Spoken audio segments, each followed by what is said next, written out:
Ежегодно в нашем колледже проходит декада языков, на которой студенты участвуют в различных конкурсах и показывают свои творческие способности. Но что же будет дальше, после завершения колледжа? Об этом мы сегодня и узнаем у наших студентов.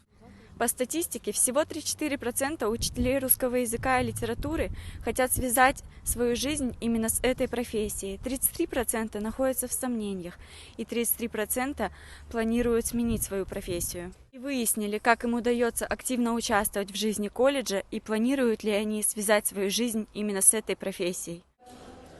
Расскажите, почему вы выбрали данную профессию? Меня всегда привлекала работа с детьми. Точные науки мне не давались, и поэтому я выбрала профессию учителя русского и литературы. В планах у меня ставить интересные уроки ученикам, быть для них примером и просто другом. Расскажите, пожалуйста, почему вы выбрали вашу профессию? Само по себе профессия педагога очень интересна, а мне всегда хотелось находиться там, где интересно учиться, чтобы провести свою жизнь насыщенно и ярко. Я думаю, что я смогу проводить занимательные уроки своим ученикам и смогу привить им любовь к литературе и русскому языку. Я бы пожелал им терпения, сил и повышения стипендий. Стоит отметить, что одним из важных смыслов нашей жизни является саморазвитие, которое должно сопровождать людей на протяжении их жизни. Поэтому я посоветую им самосовершенствоваться, ведь развитие – это движение вперед. Сон и еда – лучшие друзья студента. Я хочу пожелать им хорошего настроя на учебу, светлого будущего, чтобы они поступили именно на ту профессию, которая им интересна. Ну и, конечно же, удачи. Как сложится ваша карьера после окончания колледжа? После окончания колледжа я планирую работать в сфере педагогики. За годы обучения я поняла, что это мое дело, которое я люблю и к которому нужно относиться с любовью и трепетом.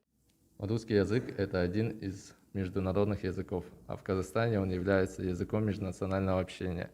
И так как я хорошо владею русским языком в жизни, то я думаю, что обязан знать его в совершенстве. Журналистика – это та самая сфера деятельности, которая привлекала меня еще с детства. В целом, журналистика – это профессия, которая тесно связана с филологией, и если я буду увереннее, наберу хорошего опыта, то я смогу стать хорошим журналистом. В целом я занимаюсь изучением не только русского языка, а также изучаю казахский, испанский и немецкий.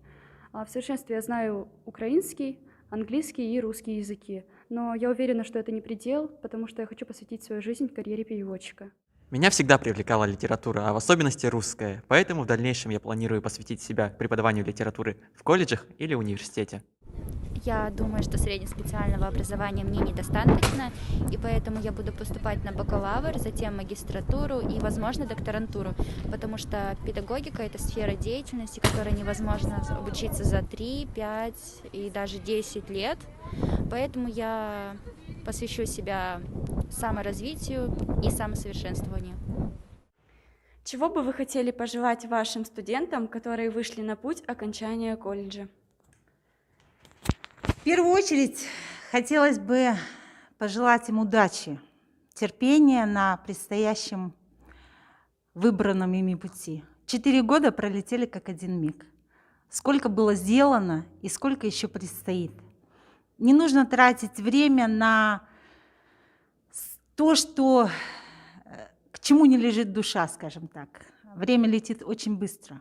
И хочется верить, что мы научили наших студентов в нашем колледже тому, чему должны были научить.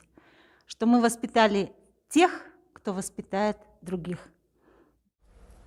Мы выяснили актуальность профессии филолога и узнали, где студенты нашего колледжа видят себя после окончания учебы. На этом наша программа подходит к концу. Мы благодарим вас за внимание и желаем вам успехов.